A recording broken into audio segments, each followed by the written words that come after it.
घरों में ये एक कॉन्सेप्ट बना हुआ है कि जी जो ग़ज़ा है उसकी एक तासीर होती है, ठंडी ग़ज़ा, ठंडी तासीर और गर्म तासीर।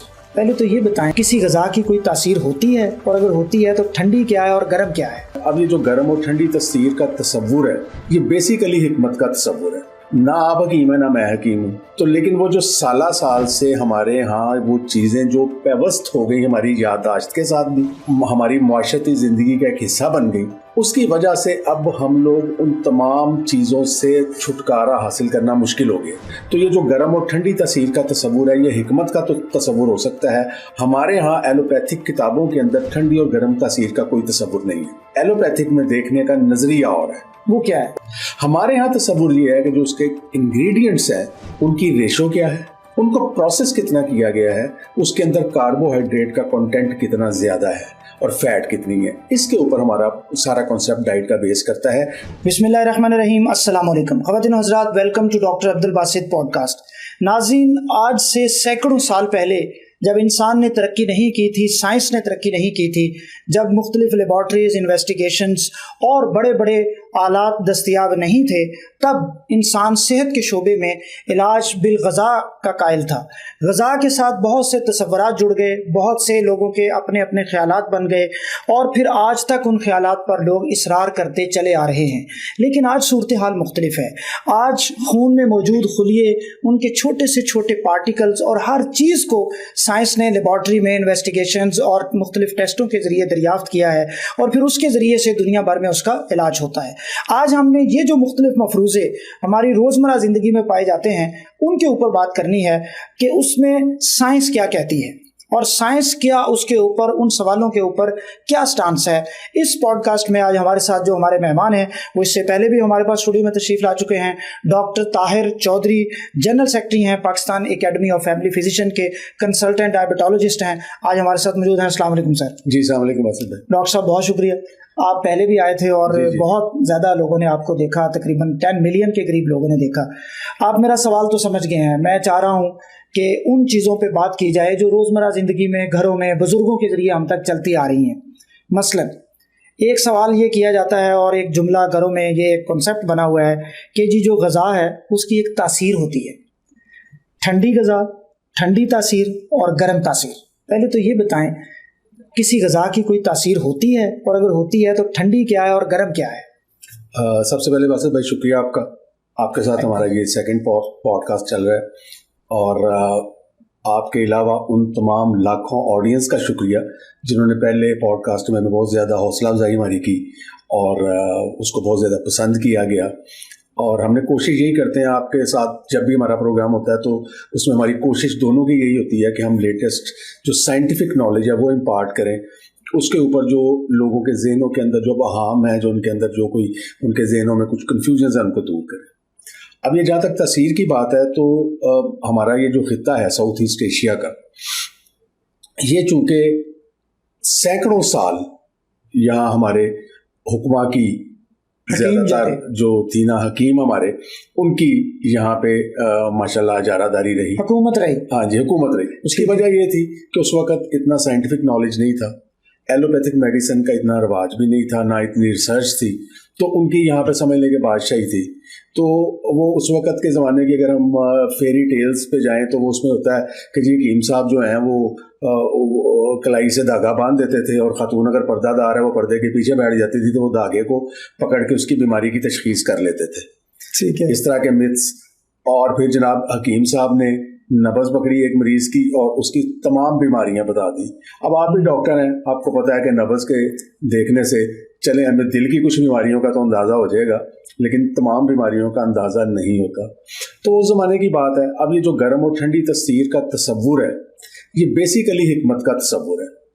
ना आप हकीम है ना मैं हकीम हूँ, तो लेकिन वो जो साला साल से हमारे यहाँ वो चीज़ें जो पेवस्त हो गई हमारी याददाश्त के साथ भी, और वो हमारी मुआशरती ज़िंदगी का एक हिस्सा बन गई, उसकी वजह से अब हम लोग उन तमाम चीज़ों से छुटकारा हासिल करना मुश्किल हो गया। और सबसे बड़ी बात यह है कि अगर आप आज की जो पढ़ी लिखी जनरेशन है उनको आप क्लिनिक पे समझा के भी घर भेजें, तो घर के बुजुर्ग उनको ये कहते हैं, और ये डॉक्टर तो कल है, हमने सारी जिंदगियां गुजारी हैं, हमने भी तो बच्चे पैदा किए, हमने तो भी बच्चे पाले हैं, तो ये कैसे हो सकता है? तो मसला ये है कि यहाँ पे हमें थोड़ा सा हमारे अवाम को इस बात के ऊपर अब सोचना पड़ेगा कि अब साइंटिफिक और एविडेंस बेस, मैं उसको आसान जुबान में कह दूं कि आज अगर मैं यहाँ पे बैठ के बहसीयत डॉक्टर ये कहूँ कि ये मेरा ज़ाती तजर्बा है या मैं, तो इसको दुनिया में कोई बंदा नहीं मानेगा। मुझे वो बात पहुँचानी है जिसके पीछे एक रिसर्च है। वो रिसर्च अब हज़ारों मरीजों पे नहीं, अब लाखों मरीजों पे होती है। फिर उसके नताइज आते हैं, उन नताइज को जो माहिरीन है वो एनालाइज करते हैं। माहिरीन के बाद ये फिर ट्रायल्स के अंदर जाती है, जानवरों से फिर इंसानों के ऊपर, और फिर कहीं जाके एक दवा मार्केट के अंदर आती है। और ऑन एवरेज आपको मैं बता दूं कि आज अगर आप एक नई दवा ईजाद करना चाहें ना, तो उसके लिए आपको मिनिमम $5 बिलियन चाहिए।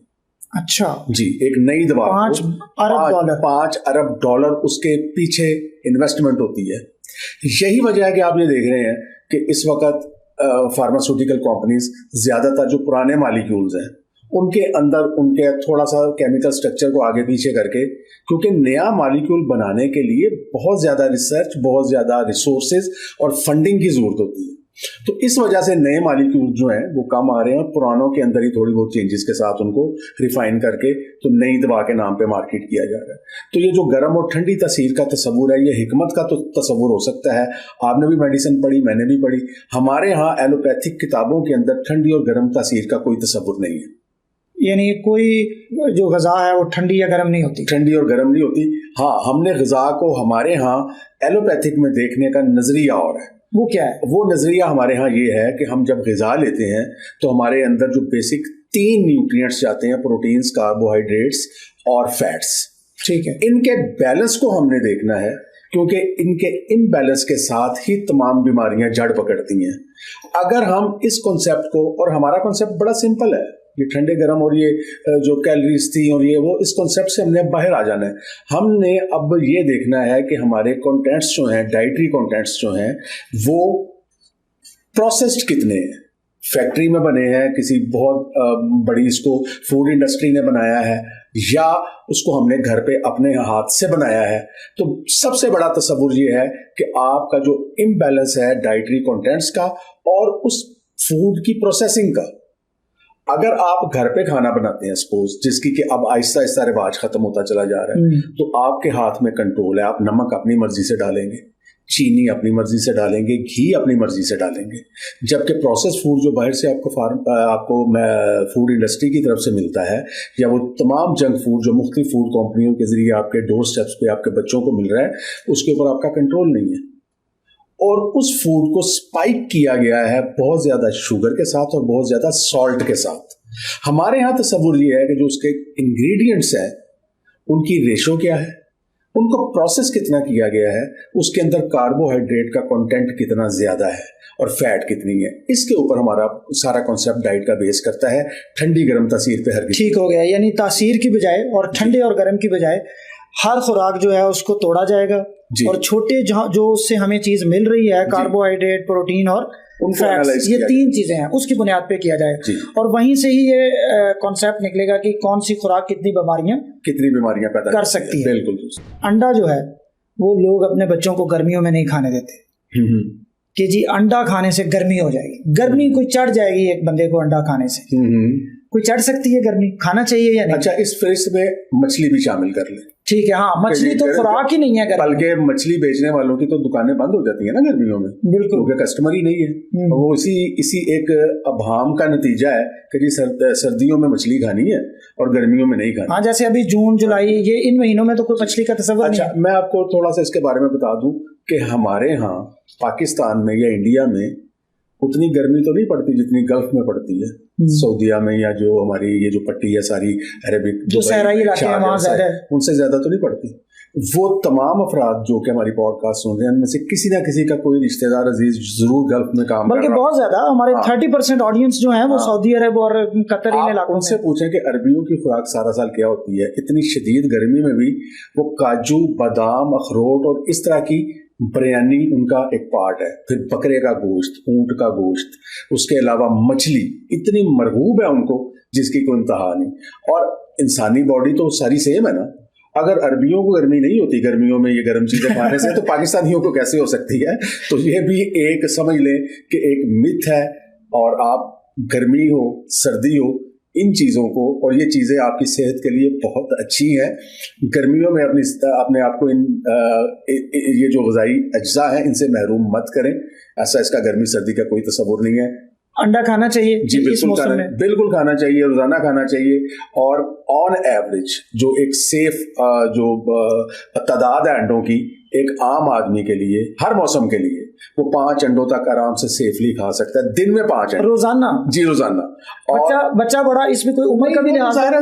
बच्चा तो नहीं खा सकेगा 5 अंडे। मेरे कहने का मतलब ये है कि एक अडल्ट जो हमारी एज के जो लोग हैं, जो अडल्ट है, वो 5 अंडों तक तो सेफली खा सकते हैं। अब उसमें फिर हमें ये देखना होता है कि उसको कोई किडनी के मसाइल तो नहीं है, उसको कोई प्रोटीन की रिस्ट्रिक्शन तो नहीं डॉक्टर ने बताई हुई, वो एक अलग बात है। लेकिन एक सेहतमंद शख्स 5 अंडे हर मौसम में खा सकता है। और अगर वो बॉडी बिल्डर है तो आप देखें जो लोग जिम ट्रेनिंग कर रहे हैं या बॉडी बिल्डर्स हैं, वो तो 12-12, 15-15 अंडे खाते हैं दिन के अंदर, और हर मौसम में खाते हैं।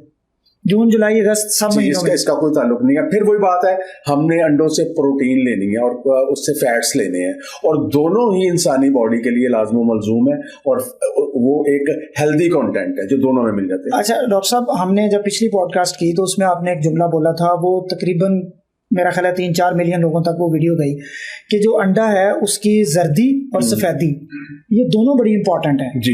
जबकि घरों में रवाज ये है कि लोग उसकी वो दरमियानी हिस्सा जो होता है जर्दी, वो निकाल के फेंक देते हैं जी जी। क्योंकि कहते हैं जी ये जिगर को खराब करती है, जिगर की गर्मी हो जाएगी इसके साथ जी जी। ये दोनों क्या चीजें हैं, और क्या ये दोनों लेनी चाहिए? अच्छा। और जो आपने कहा 5 अंडे, तो 5 में दोनों ले लेंगे जी। मेरी बात सुन लें, इसमें थोड़ा सा मैं कसूरवार अपनी कम्युनिटी को भी ठहराऊंगा। ये कॉन्सेप्ट जो था ना जी कि चिकनाई नहीं खानी, अच्छा जर्दी को क्यों बाहर फेंका जाता है जी? इसके अंदर चिकनाई होती है, और लोगों का आज भी ये ख्याल है कि इससे कोलेस्ट्रॉल बढ़ता है। ये कॉन्सेप्ट 1985-86 का है। उस वक्त ये एक कॉन्सेप्ट चला था, और जब ये कोलेस्ट्रॉल को ग़िज़ा में से ओमिट किया गया, उस वक्त जो फूड पिरामिड बनी, उसमें जब ये खुराक में से कोलेस्ट्रॉल को उन्होंने कहा जी कम से कम रखें, इससे हार्ट अटैक्स होते हैं, तो दावा ये किया गया था कि 1985 में ये दावा किया गया था कि अगले 15 साल में, न्यू मिलेनियम शुरू होने से पहले पहले, दिल की बीमारियां जो इस पूरा अर्ज से ख़त्म हो जाएंगी अगर हम अपनी खुराक में से फैट्स को कट कर देंगे। और साथ चूंकि अब हमने एक दवा कोलेस्ट्रॉल लोअरिंग स्टैटिन्स इजाद कर ली है, तो अब हार्ट अटैक सन 2000 तक कम हो जाएंगे। आप बताइए कि वो क्या हार्ट अटैक्स कम हुए या बढ़े? वो तो बहुत बढ़ गए। वो तो बहुत बढ़ गए। इसका मतलब ये कॉन्सेप्ट गलत था।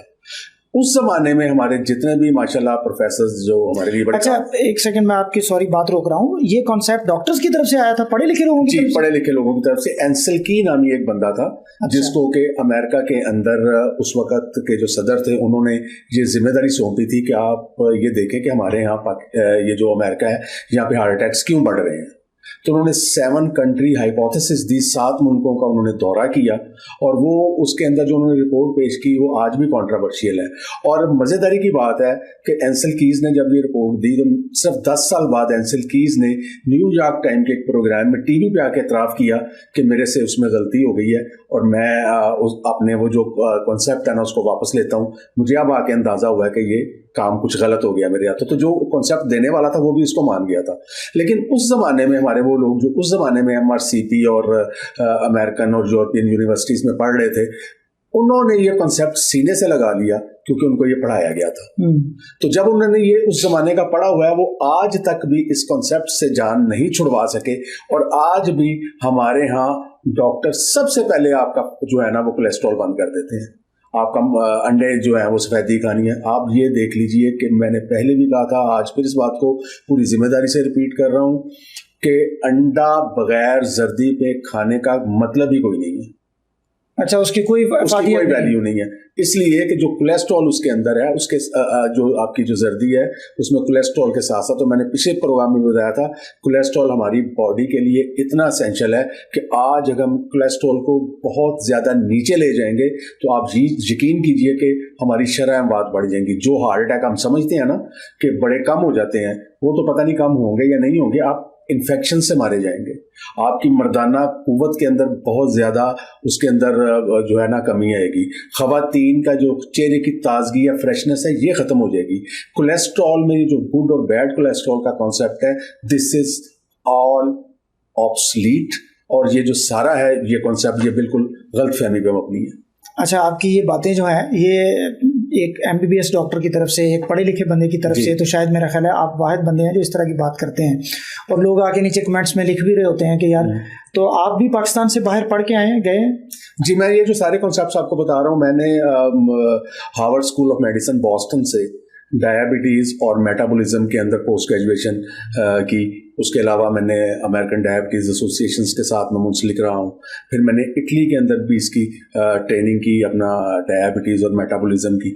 सो मैं वो जो कॉन्सेप्ट्स आपको बता रहा हूँ, ये वो कॉन्सेप्ट्स हैं जो मॉडर्न हैं, जो हमने सीखे, और जो कुछ मैं आपके चैनल के ऊपर आपको ये वक्त जो मैं चीज़ें अर्ज कर रहा हूँ, इनमें से कोई चीज़ भी मेरी ज़ाती घड़ी हुई नहीं है, मेरा ज़ाती एक्सपीरियंस नहीं है। इनके ऊपर रिसर्च मौजूद है, और इतनी रिसर्च है कि हमारे डॉक्टर्स अगर उस रिसर्च के पीछे खुद जाए, और आखिर पे मैं फिर मतलब इस सेगमेंट के आखिर में ये ज़रूर कहूँगा अपने डॉक्टर से, खुदा के लिए ब्लाइंड फॉलोअर्स मत बनिए। ये मत देखिए कि ये कौन कह रहा है, ये देखिए कि वो क्या कह रहा है। Don't be the blind followers, always be your own researcher. आपने खुद रिसर्चर बनिए। अब यूट्यूब के ज़माने में और इंटरनेट और गूगल के ज़माने में कोई ऐसी चीज़ नहीं है जो कि अब मोनोपोली हो बिग नेम्स की ओपिनियन लीडर्स की। यू कैन एक्सप्लोर योरसेल्फ, अपनी राय दे सकते हैं। जी, अपनी राय दे सकते हैं। आपने बड़ी तफसील से सर बता दिया कि 5 तक तो खा सकते हैं। लास्ट मैं इस सेगमेंट का आपका ये सवाल पूछना चाहता हूँ कि छोटे बच्चे जो हैं वो कितने अंडे आराम से आजकल लें, या उनकी सेहत के लिए कितने होने चाहिए उनकी खुराक? देखिए, उनको ऑन एवरेज, चूंकि बच्चे बहुत ज़्यादा अंडे पसंद नहीं करते, ये भी आपको पता है, तो मेरे ख्याल में अगर एक बच्चा 10-12 साल की उम्र तक का है तो एक अंडा तो पर डे उसकी ग़िज़ा में होना ही चाहिए, जरूर, मिनिमम। ठीक है, और ये होना चाहिए, ठीक है। और इसके ऊपर अगर वो 2 तक ले ले तो बड़ी अच्छी बात है। उससे उसको ना सिर्फ मिनरल्स मिलेंगे, विटामिन्स मिलेंगे, उसके अंदर उसको गुड हेल्दी वाला कोलेस्ट्रॉल मिल जाएगा, और सबसे अहम चीज़ मिलेगी एक हमारा है कोलिन, एक एलिमेंट है जो कि ब्रेन के लिए बड़ा अच्छा है। हम लोग जो है जी मुख्तलिफ चीज़ें खिला कर जी बच्चे हमारे जो हैं जी उनको ब्रेन का टॉनिक देना है, और फिर हमारे कुछ दूध बनाने वाली कंपनियां वो कहती हैं जी अगर ये हमारा दूध आपका बच्चा नहीं पिएगा तो उसकी बुनियाद ही कमज़ोर रह जाएगी और वो आगे नहीं चल सकेगा। अगर आपने बुनियाद मजबूत करनी है तो अपने बच्चे को अंडा, गोश्त ये उसकी खुराक में ज़रूर शामिल रखें ताकि उसको प्रोटीन्स और हेल्दी फैट्स मिलें।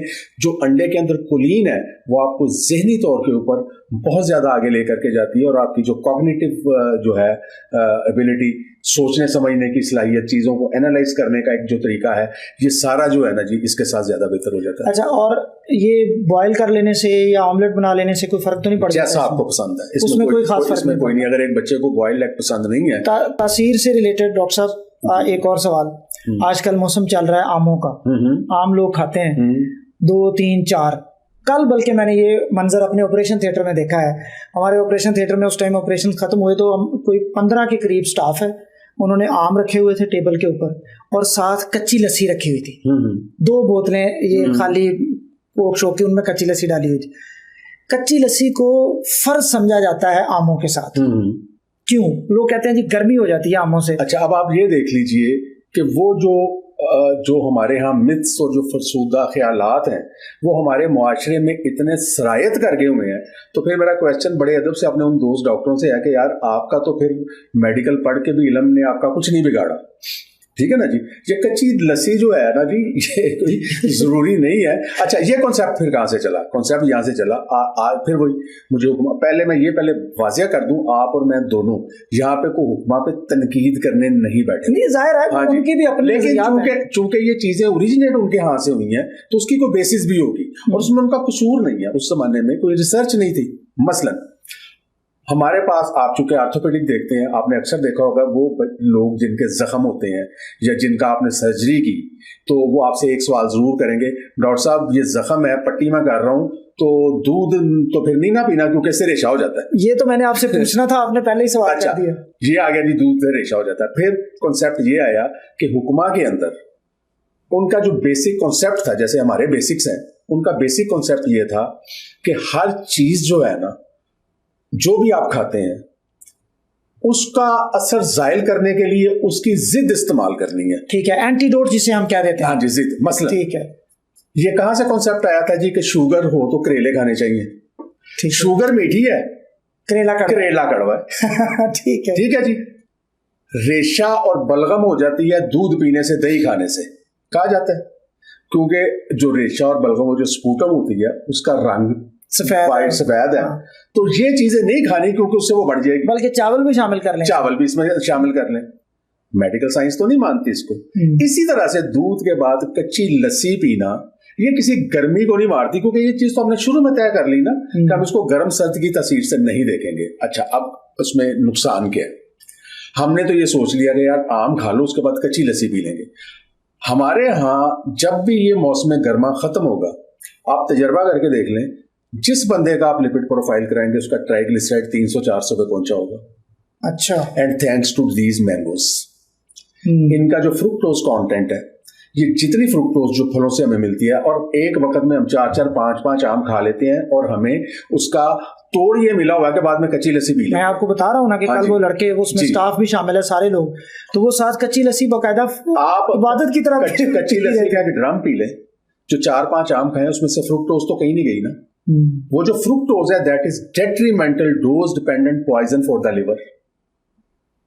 जब वो सारा लिवर के अंदर चली गई फ्रुक्टोज, उसका कुछ पार्ट जो है वो तो बॉडी अपने इस्तेमाल करिए रख देगी, बाकी सारा उसको फैट में कन्वर्ट कर देगी, जिससे होगा क्या? Fatty liver. जब फैटी लिवर हो जाएगा, आज आप करवा के देख लें, लिवर फंक्शन टेस्ट करा लें, डेक्सा स्कैन करा लें लोगों के, हर बंदे के हर बंदे का जो है ना वो हर बंदे के उसका फैटी लिवर है। ये कहां से आया? ये फैटी लिवर हमारे तमाम कार्बोहाइड्रेट्स और फ्रुक्टोज से आया। अब अभी सिर्फ आमों तक महदूद रहते हैं। जितना आप ज्यादा आम खाएंगे उसकी फ्रुक्टोज लिवर के अंदर जाके फैट में कन्वर्ट होगी और फैट के साथ आपके ट्राइग्लिसराइड लेवल बढ़ जाएंगे। जब आपके ट्राइग्लिसराइड लेवल्स बढ़ जाते हैं तो एक बंदे के अंदर हार्ट अटैक का चांस जो है वो 80% इंक्रीज होता है। आप गुड बैड कोलेस्ट्रॉल छोड़ दें, कोलेस्ट्रॉल जो है वो इतना हार्ट से रिलेटेड है ही नहीं है जो आम हमारा कोलेस्ट्रॉल या बैड कोलेस्ट्रॉल है। हार्ट के साथ जो सबसे ज्यादा चीज सिंक्रोनाइज्ड है वो हमारे ट्राइग्लिसराइड लेवल्स है। ठीक है जी। तो अगर आपका कोलेस्ट्रॉल हाई है तो चांसेस हैं हार्ट अटैक के 30%। अगर आपका ट्राइग्लिसराइड हाई है तो चांसेस हैं 80%। तो आप किसको ज्यादा? और यही वजह है कि हमारे यहाँ फ्रूट को बड़ा हेल्दी फूड समझा जाता है। फ्रूट एक खास हद तक तो बेहतर है, लेकिन ये नहीं हो सकता कि आपने दोपहर में 5 आम खाए हैं, शाम को आप जब डिनर करने के बाद बैठे हैं तो आपने साथ एक प्लेट भर ली है अंगूर के साथ, आलू बुखारे के साथ साथ 10 खुबानियां भी डाल रही हैं। आप समझ रहे हैं कि ये हेल्दी फूड है। हेल्दी फूड की भी एक खास एक क्वांटिटी होती है, उसकी भी तो एक अपर लिमिट होगी ना। तो फ्रूट बहुत अच्छा फूड नहीं है, बहुत अच्छा नहीं है, मॉडरेशन में यूज करें। सिमिलरली दूध और डेयरी, खासतौर पर जो दही की सुबह लस्सियां पीने का है, और हमारे यहाँ लाहौर के अंदर मुख्तलिफ लस्सी पॉइंट मशहूर हैं, दही और दूध ये तो बहुत अच्छी खुराक के अंदर नहीं आते। हमारे यहाँ समझा जाता है ये ताकत देते हैं। अभी जो नई जितनी भी रिसर्च आ रही है वो ये कहते हैं कि दूध सिर्फ और सिर्फ उस वक्त तक इंसान के लिए जरूरी है जब तक वो शीर ख्वार है, और वो उम्र क्या है? 6 माह बच्चा है जब। ठीक है। 6 माह के बाद जब आप बच्चे को सॉलिड फूड के ऊपर लेके आते हैं, अब दूध की उसको कतन कोई जरूरत नहीं है। तो डॉक्टर साहब ये हड्डियां, कैल्शियम, विटामिन डी, ये चीजें दूध से ही आती हैं। कैल्शियम नहीं, आपको ये भी तो अंदाजा करें ना कि अगर आपने कैल्शियम की, आपके ख्याल में चले, आप मुझे बताएं, आप डॉक्टर हैं, कैल्शियम पर डे अलाउंस कितना है एक बंदे का? जो कैल्शियम डेली एक बंदे को चाहिए होता है वो 10 तक 7-10 इतना है जी। इसके लिए इतनी मिकदार हासिल करने के लिए आपको कम से कम 10 से 15 लीटर दूध पीना पड़ेगा। दूध से अगर हमने कैल्शियम लेना है, दूध से कैल्शियम लेनी है। ठीक हो गया। अब मुझे ये बताइए कि इतना दूध पिएंगे जब आप, तो उसके अंदर जो लैक्टोज, जो शुगर है, इतनी शुगर जिस्म के अंदर जाके आपके क्या करेगी? आपके लिवर के साथ क्या करेगी? अपना रोल प्ले आपका जो आपका लबलब है जहां से इंसुलिन निकलती है उसका क्या हशर होगा? उसको न्यूट्रलाइज करने के लिए उतनी इंसुलिन बनानी पड़ेगी। तो उसमें ये होगा कि आपका उतनी ही इंसुलिन ज्यादा बनेगी, जितनी इंसुलिन ज्यादा बनेगी उतने ही आपके मेटाबॉलिक डिजीजेस के चांसेस बढ़ेंगे। तो अगर आपने कैल्शियम अलाउंस पूरा करना है, अगर आप में कैल्शियम की कमी है, अगर आप में ट्रू कमी है, जो कि बॉडी का एक ऐसा अपना एक समझ लें कि होम्योस्टैटिक मैकेनिज्म है कि यूजुअली कैल्शियम की कमी मां सवाए टेस्ट में ज्यादा नहीं आती, मां सवाए चंद बड़ी ही कोई इस किस्म की बीमारियां नहीं होती। कैल्शियम हर बंदे के लिए जरूरी नहीं है, और अगर उन बंदों को अगर कैल्शियम की डेफिशिएंसी को पूरा करना है, आप मुझे ये बताइए कि आप 15 लीटर दूध पिएंगे या एक छोटी सी गोली निकलना आसान है? अलाउंस भी पूरा मिलेगा उसके अंदर, वो किसी कहीं हद तक वो आपके लिए फायदेमंद, वो किसी हद तक, और आपको अलाउंस पूरा मिल जाएगा। इसी तरह से मिसाल के तौर के ऊपर आपकी कोई भी कमी जब ग़िज़ा से पूरी करनी चाहते हैं, मसलन आपने अगर विटामिन सी है, चले मिसाल ले लेते हैं, तो आप कितने संतरे खाएंगे? ठीक है, उसके बजाय आप एक छोटी सी गोली मिलती है, वो जुबान पर रख के चूस लें, आपका 500 मिलीग्राम का अलाउंस आपको मिल गया विटामिन सी। बिल्कुल। तो संतरे खाने के लिए आपको एक क्रेट पूरा खाना पड़ेगा, जो कि मुमकिन नहीं है, और अगर आपने उसका जूस निकाल लिया तो समझ लें आपके लिवर की तबाही शुरू होगी। डॉक्टर साहब, पिछले दिनों मैं सोशल मीडिया पे एक वीडियो देख रहा था सर, तो उसमें एक साहब फरमा रहे थे कि आम अगर शुगर का मरीज खाएगा तो शुगर बढ़ने की बजाय कम हो जाएगी, और मिलियन में व्यूज थे उसके, और लोग देख रहे थे, अप्रिशिएट कर रहे थे। तो आप माशाल्लाह डायबिटोलॉजिस्ट हैं, माहिर ज़ियाबतिस हैं, ये क्या आम खाने से, ये जो डॉक्टर कहते हैं कि जी शुगर बढ़ जाती है, शुगर का मरीज आम ना खाए, या कोई डॉक्टरों का कारोबार है, उन्हें कोई दुश्मनी है आम के कारोबार के साथ या मरीजों के साथ? अच्छा बासित भाई, ऐसे है कि ये हमारे यहाँ वो जो हमारे दोस्त यहाँ पे आके टीवी चैनल्स पे अक्सर लोग जो आ रहे हैं, और अनफॉर्चुनेटली उसमें मेजॉरिटी जो है वो डॉक्टर नहीं है, उनका नॉलेज इस बात पे सिर्फ मुनहसर है कि अगर वो थोड़े से पढ़े लिखे हैं तो वो यूट्यूब्स के अंदर से कुछ वीडियोस निकालते हैं और उसका उर्दू तर्जमा करके सवालों की एक लिस्ट बनाते हैं, और वहाँ पे बैठ के अपना मंजन बेचना शुरू कर देते हैं। अच्छा, ये जो उन्होंने कहा जी कि इसके साथ आम खाने से शुगर नीचे आ जाती है, अच्छा इसका माखिज क्या है? माखिज ये है कि आज से चंद साल पहले इंडिया में एक इसी तरह से डॉक्टर ने, वहाँ पे भी आपको पता है कि चूंकि हम साउथ ईस्ट एशियन सारे एरिया से, तो एक ही है, वहाँ पे भी शोबदाबाजी बढ़ी है, बड़े सगीर के लोग वहाँ पे एक ऐसे ही सो कॉल्ड डॉक्टर साहब जिनको ये दावा है कि मैं बहुत बड़ा डायबिटोलॉजिस्ट हूँ, उन्होंने एक बहुत बड़े हाल के अंदर अपना प्रोग्राम कर रहे थे, और उसके अंदर उन्होंने शुगर की जो ग्लूकोमीटर है उसकी स्ट्रिप के ऊपर एक कतरा डाला उन्होंने ऑरेंज जूस का या मैंगो जूस का, और जब उन्होंने उसके अंदर लगाया तो उसके अंदर जाहिर सी बात है शुगर नहीं बढ़ी, स्ट्रिप के ऊपर शुगर आई ही नहीं, ग्लूकोज बढ़ा ही नहीं। उसने वहां से लोगों का ये देख लें जी, आप बल्कि उसने तो यहां तक रिकमेंड किया कि आप दिन में कम से कम 6 दफा जूस पिया करें खाने की बजाय। लोगों ने बड़ी तालियां बजाई, क्योंकि लोगों को हर वो बात अपील करती है जो कि उनके मिजाज और दिल के करीब हो। उनको डॉक्टर भी वही अच्छा लगता है जो उनकी जुबान में बात करे। हमारे यहाँ अब भी इस वक्त लाहौर में हमारे बहुत सारे दोस्त ऐसे हैं जो लोगों को ये कहते हैं कि जनाब खाने के बाद आप गुलाब जामुन बर्फी ज़रूर खाया करें, क्योंकि ये सुन्नत रसूल है मीठा खाना। भाई सुन्नत रसूल ये थी कि उस ज़माने में बर्फियाँ और गुलाब जामुन नहीं थे, सुन्नत रसूल ये थी कि एक आध खजूर खा ली, और वो बाजू का तो खाना ही को कुल खजूर होती थी। हाँ जी, तो वो मतलब इस तरह से एक्सप्लॉइटेशन। अच्छा, अब वो जब डॉक्टर साहब ने वो शोबदाबाजी अपनी दिखाई और लोग बड़े मुतासिर हुए, तो अब वो तमाम आपका वो ऑडियंस जो कि थोड़े से इंटेलेक्चुअल हैं या जो थोड़े से इस बात को समझते हैं, बीइंग ए डॉक्टर आप तो बड़ी जल्दी समझ जाएंगे, फ्रूट के अंदर जो शुगर होती है वो फ्रुक्टोज होती है।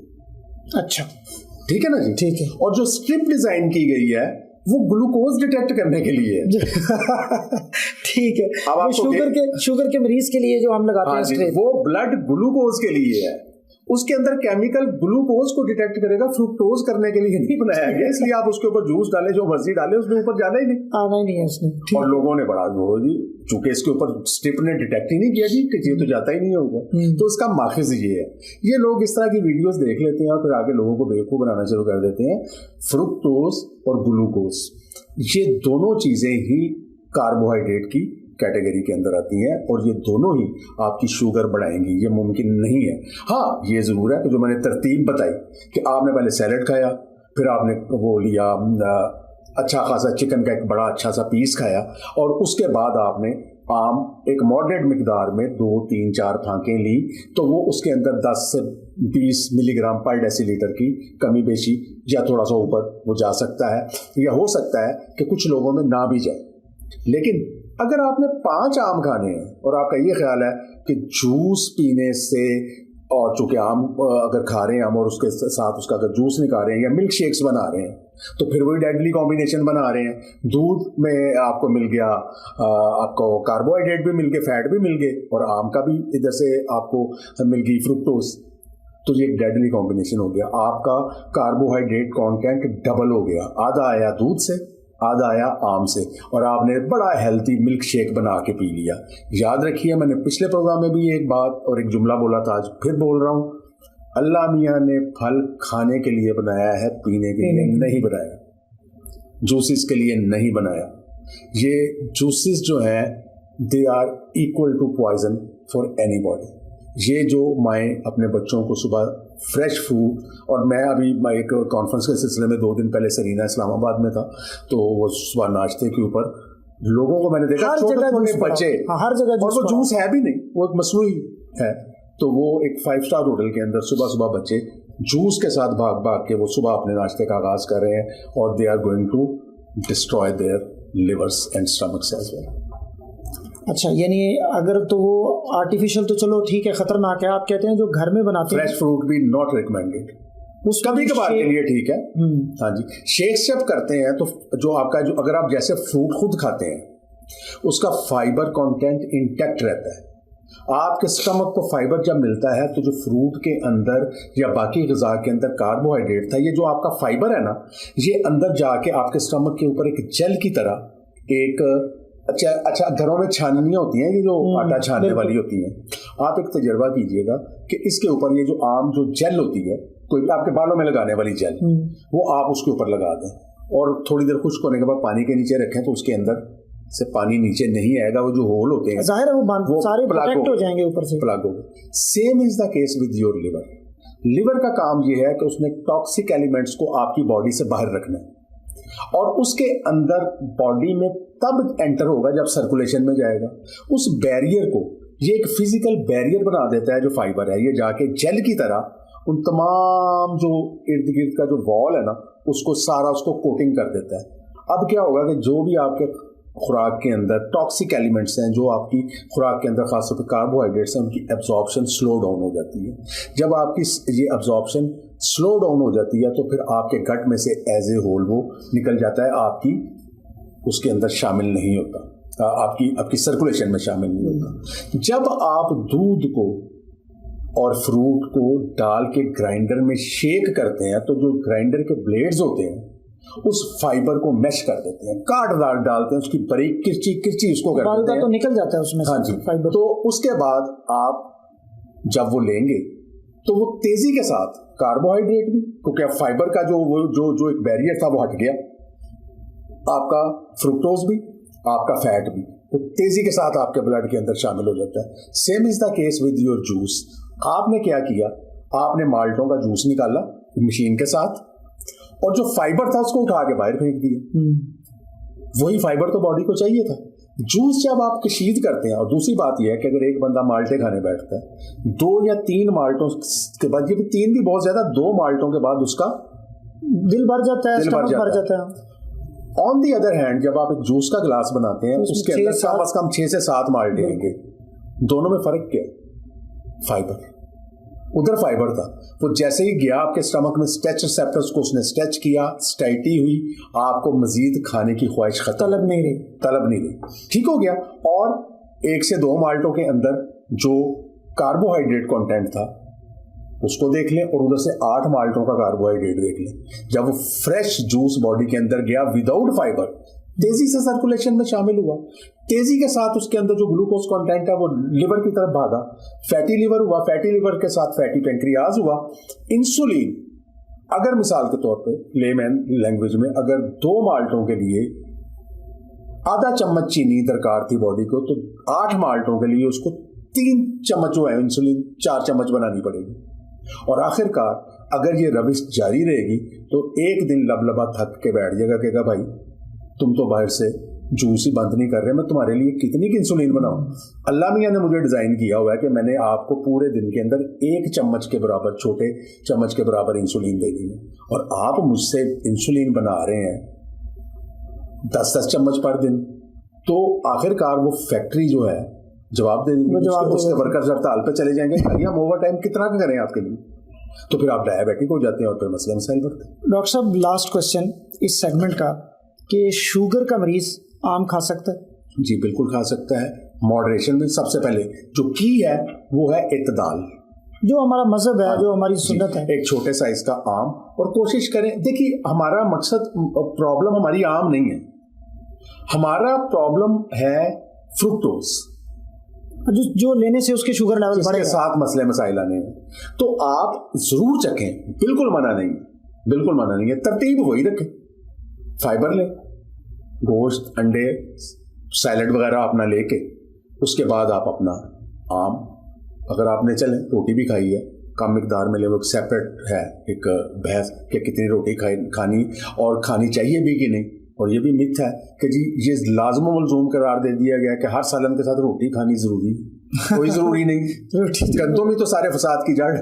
अच्छा। तो हाँ जी, गंदम के साथ फिर हमारे मसाइल बढ़ेंगे। तो कोशिश ये करें कि आप इसी तरतीब को रखें और उसके बाद एक छोटे साइज का आम, ठीक है ना जी, वो आप आराम से एंजॉय करें। और फिर आम आज खा लिया है और फिर उसके बाद शुगर चेक करके देखें कि आपकी बॉडी ने रिस्पॉन्स क्या दी है। आपको 2 घंटों के बाद अंदाजा होगा, शुगर चेक करके देख लें। अगर आपकी शुगर लेवल नॉर्मल रहता है, नहीं बढ़ता, एक नॉर्मल लिमिट को क्रॉस नहीं करता, तो फिर आप बेशक आम डेली अपनी खुराक में। अच्छा, लोग कहते हैं, बाज़ औक़ात कह देते हैं कि भाई एक आम आपने खा लिया, गली के 2 चक्कर लगा लिए, हिसाब बराबर। गली के 2 चक्कर लगाने से हिसाब कैसे बराबर होगा? हमारे यहाँ ये सदियों से यही एक प्रॉब्लम है कि जी हमें एक ही असूल पढ़ाया गया, और आज भी हमारी जितनी यूनिवर्सिटीज़ हैं उसमें ये जो डाइट और न्यूट्रिशन के तालिब इल्म है उनको कैलोरीज का कॉन्सेप्ट समझाया जा रहा है और उनको ये बताया जा रहा है कि eat less and move more, यानी कम खाएं और चलें ज्यादा, आपका वेट कम हो जाएगा, यानी खर्च ज्यादा करें।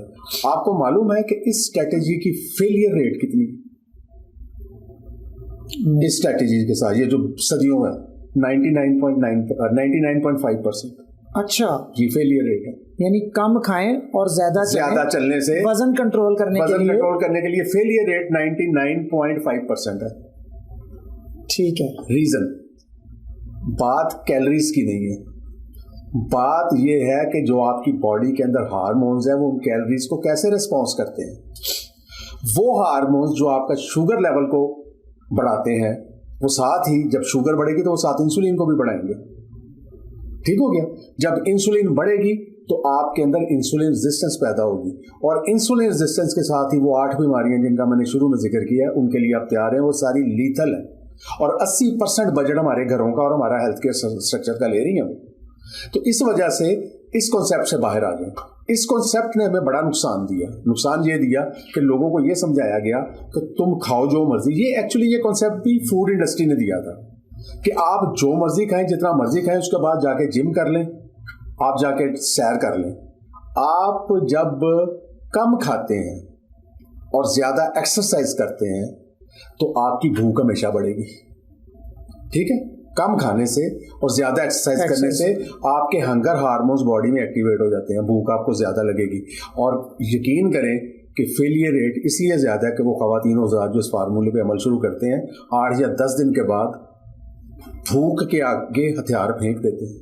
Hunger always wins, cheat day मनाते हैं फिर वो। Hunger always wins, this is a sure way to make you hungry. आप हंग्री हो जाएंगे, जब हंग्री हो जाएंगे आपने यार जन्नत में गया सारा कुछ, भूख लगी हुई है भाई। भूख एक ऐसा इंस्टिंक्ट है, भूख के लिए तो सारा पेट के तो सारा चक्कर है, पूरा निजाम ही भूख। इसके लिए आपका सिंपल आखिर में एक बात है सर, अपनी खुराक के अंदर फैट्स और प्रोटीन्स बढ़ा दीजिए। कार्बोहाइड्रेट को जितना मर्जी जितना चाहे नीचे ले आए, जितना चाहे, और अगर ना भी खाएं तो इंसानी जिस्म के किसी सेल को पूरी जिम्मेदारी से, मैं अपने दोस्त डॉक्टर्स आजाद को भी बता रहा हूँ, न्यूट्रिशन के तालिब इल्मों को भी, सर से लेके पांव तक बॉडी का कोई ऐसा सेल नहीं है जो कि ग्लूकोज के बिना फंक्शन ना कर सके।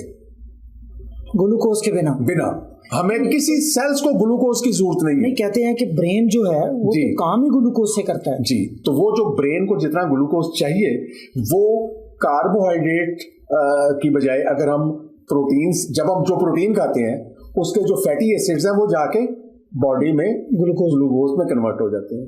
ठीक हो गया ना जी। इस तरह फैटी एसिड्स का भी कुछ पोर्शन जो है वो जाके बॉडी के अंदर कार्बोहाइड्रेट में कन्वर्ट हो जाता है, और उतना जो ब्रेन की जरूरियात है वो पूरी हो जाती है इसके साथ। आल्दो मैं ये नहीं कह रहा कि आपने बिल्कुल कार्बोहाइड्रेट को हाथ ही नहीं लगाना, साइंटिफिकली आपके ब्रेन को जितना ग्लूकोज चाहिए वो फैटी एसिड्स और अमाइनो एसिड से मिल जाता है, और बॉडी को कार्बोहाइड्रेट्स की कोई खास जरूरत बॉडी के किसी सेल को कतई जरूरत नहीं है, ठीक है ना जी। और फिर जितना कंटेंट बढ़ गया हुआ है हमारी खुराक के अंदर कार्बोहाइड्रेट का जितना ज्यादा मिकदार बढ़ गई हुई है, तो सर वो जो एक्स्ट्रा सरप्लस कार्बोहाइड्रेट्स हैं वो जाके फैट के अंदर कन्वर्ट हो रहे हैं, जिससे फैटी लिवर, फैटी पेंक्रियाज और फिर 8 डिजीजेस वो जो, और उसमें कैंसर भी शामिल है। ये ज़हन में रखें, कैंसर भी शामिल है। हमारे बूढ़े जो हमारे वालिदैन हैं, जो हमारे अजीज रिश्तेदारों में आपने देखा भूलने की बीमारी है, लोगों को अपने घर का दरवाजा याद नहीं रहता, लोग अकेले उनको बाहर नहीं जाने देते, वापसी पे उनको नहीं पता चलेगा मैंने किधर जाना है। ये एक ऐसी मिजरेबल स्टेट है, ठीक है। तो हम ये चीजें देख चुके हैं, हमारे पास पेशेंट में आते हैं, अपने बच्चों के नाम याद नहीं है उनको। हाँ, घर में ये बड़ा मसला हो जाता है। घर के आप वो सेंटर में खड़े होते हैं टीवी लाउंज में, उनको पता नहीं होता कि मेरा कमरा किस तरफ है। चीजों की पहचान खत्म हो जाती है। अगर आप उनको कपड़े देंगे वो हाथ में लेके बैठे रहेंगे, उनको पता ही नहीं इनके साथ करना क्या है। जिन लोगों के यहाँ अल्जाइमर और डिमेंशिया के पेशेंट्स हैं वो उनके लवाहिकीन से आप पूछें कि कैसी मिजरेबल लाइफ।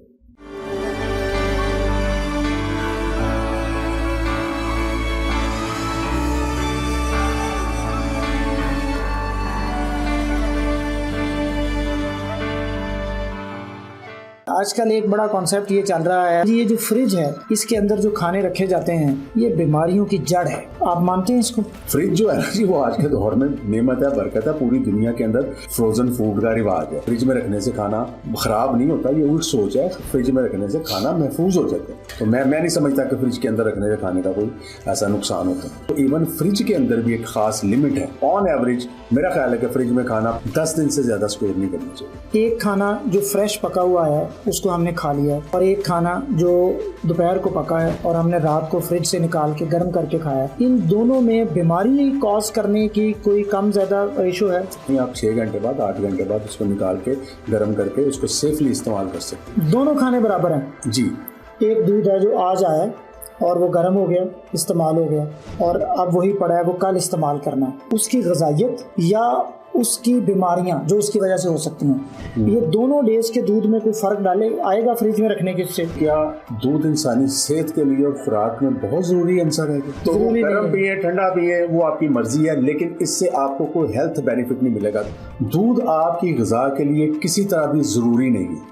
किसी गवर्नमेंट का, हॉस्पिटल का या घर का 80% बजट खाती है 8 बीमारियां: शुगर, ब्लड प्रेशर, कोलेस्ट्रॉल का मसला, fatty liver disease, cancer, dementia, भूलने की बीमारी, और polycystic ovarian disease in cardiovascular disease, heart. Doctor साहब, सोशल मीडिया का जो ज़माना है आजकल, यूट्यूब, फेसबुक, उसका एक मसला ये चल पड़ा है कि जो आप कहना चाहें आप कह सकते हैं, और हेल्थ मेरा ख्याल है सबसे ज़्यादा जो मुतासरीन में शामिल है, सेहत का शोबा सोशल मीडिया के मुतासरीन में शामिल है। आजकल एक बड़ा कॉन्सेप्ट ये चल रहा है सोशल मीडिया के ऊपर कि जी ये जो फ्रिज है इसके अंदर जो खाने रखे जाते हैं ये बीमारियों की जड़ है।